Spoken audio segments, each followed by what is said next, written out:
নমস্কার বন্ধুরা, আমি জয়ন্তনাথ চলে এসেছি একটা নতুন রিভিউ নিয়ে।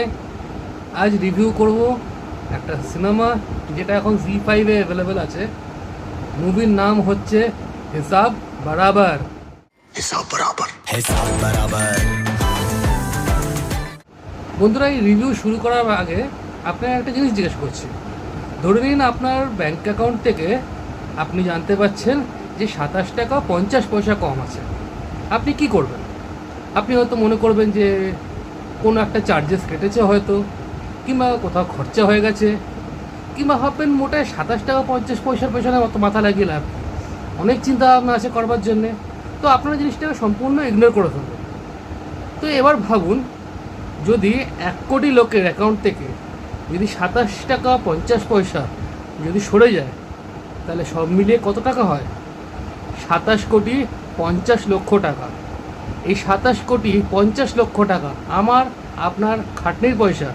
এই 27 কোটি 50 লাখ টাকা হাওয়া। আজকের আমাদের এই সিনেমা ঠিক এই টপিকসটার ওপরে। আর লিটারালি এই সিনেমাটা শুরুই হয় 27 টাকা 50 পয়সা নিয়ে।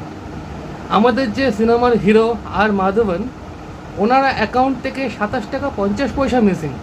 আর সেই নিয়ে উনি ব্যাংকে যান, ব্যাংকে কমপ্লেন করেন, কিন্তু ব্যাংক ম্যানেজার ওরা কোনো কিছুই কোনো রিপ্লাই সঠিকভাবে দিতে পারে না। कितनी बार पूछोगे आप? पूछना पड़ता है ना। पैसे का मामला, वो भी 27 रुपए 50 पैसे का। जब हमारे अकाउंट में से 27 रुपए 50 पैसे मिसिंग है, कंप्लेन लिख लिख के लाया हूँ। ये देखिए, सब कुछ रेडी। হ্যাঁ, তার বদলে যেটা পায় সেটা একটা বড় টিভি। জাস্ট ইমাজিন করুন, 27 টাকা 50 পয়সা মিসিং আছে বলে সে একটা টিভি পেয়ে গেল। আপনি ভাবছেন সেটা কি করে সম্ভব? এটা সম্ভব, কারণ হচ্ছে যে আমার আপনার যে টাকা মেরে যে 27 কোটি 50 লক্ষ টাকা তৈরি করেছে, তার মধ্যে থেকে যদি একটা 20-30 হাজার টাকার যদি টিভি দিয়ে দেয়, কোনো তো অসুবিধা নেই। কারণ আমি যদি টিভি পেয়ে যদি খুশি হয়ে গিয়ে আর কোনো এই ব্যাপার নিয়ে কথা না বলি, তাহলে আপনিও জানতে পারবেন না যে আপনার অ্যাকাউন্ট থেকেও যে 27 টাকা যে কেটে নিয়েছে সেটা কোথায় গেল। আপনিও প্রশ্ন করবেন না। এর মানে এই পুরো ব্যাপারটা তো ধামাচাপা পড়ে গেল। তো তার জন্য একটা টিভি গিফট করে দেওয়া কোনো ব্যাপার না। তো এই টপিক্সটাকে নিয়ে এই মুভিটা খুব সুন্দরভাবে নিজেকে প্রেজেন্ট করেছে। অ্যাক্টর যারা আছে, নীল নিতেশ দেশমুখ যে ভিলেনের রোল করেছে, আপনারা সবাই জানেন সে খুব দারুণভাবে অভিনয় করতে জানে অ্যাজ ভিলেন। এই মুভিতেও খুব সুন্দরভাবে অভিনয় করেছে। এছাড়া সাপোর্টিংয়ে আছে কৃতি কুলারি, যে একটা পুলিশ অফিসারের রোল প্লে করছে। তো সবাই মিলে খুব ভালোভাবে এই সিনটাকে প্রেজেন্ট করেছে যে কীভাবে অল্প অল্প টাকা করে পয়সা মার চলে যাচ্ছে। ये 10-20 रुपए के पीछे कौन भागता है? यही है इसका तरीका। कभी 10 रुपए, कभी 20 रुपए, कभी 50, कभी 100। আপনাকে আর একটা এক্সাম্পল দিচ্ছি, যে ধরে নিন আপনি 10,000 টাকা ব্যাংকে জমিয়েছেন। তো 10,000 টাকার যে সুদ হয়, ধরে নিন 1 বছরে হিসাবে জন্য বলছি যে একদিনে আপনি 1 টাকা করে পাচ্ছেন ইন্টারেস্ট। তো তাহলে আপনি 365 দিনে তাহলে 365 টাকা আপনার অ্যাকাউন্টে ঢোকা উচিত।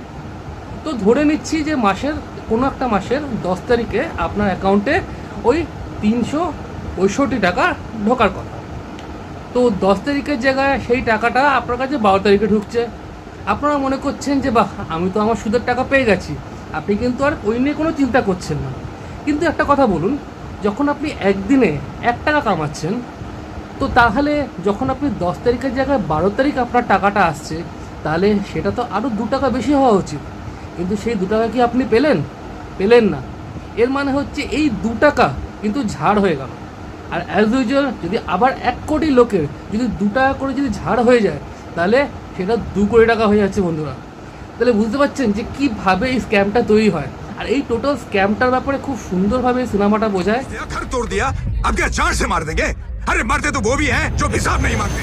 তো তার জন্যে আমি রিকমেন্ড করব এই সিনেমাটা দেখুন, ভালো লাগবে আপনার। এখন এই সিনেমাটা জি5-এ অ্যাভেলেবেল আছে, আপনারা দেখতে পারেন। তো এই সিনেমাটার আমি রেটিং দিচ্ছি 8/10। সিনেমাটার লাস্টের দিকে একটুখানি হালকা করে ফেলেছে নিজেকে, খুব তাড়াতাড়ি জিনিসটা শেষ করে ফেলেছিল। বাট যাই হোক, ওভারঅল যেহেতু টপিক্সটা ভালো, বাবার অভিনয় ভালো, আমি এটাকে 10-এ 8 দিচ্ছি। তো বন্ধুরা, আমরা আবার ফিরবো নতুন একটা ভিডিও নিয়ে, নতুন কোনো মুভি, কোনো ওয়েব সিরিজের রিভিউ নিয়ে। ততদিন ভালো থাকুন, সুস্থ থাকুন, টাটা।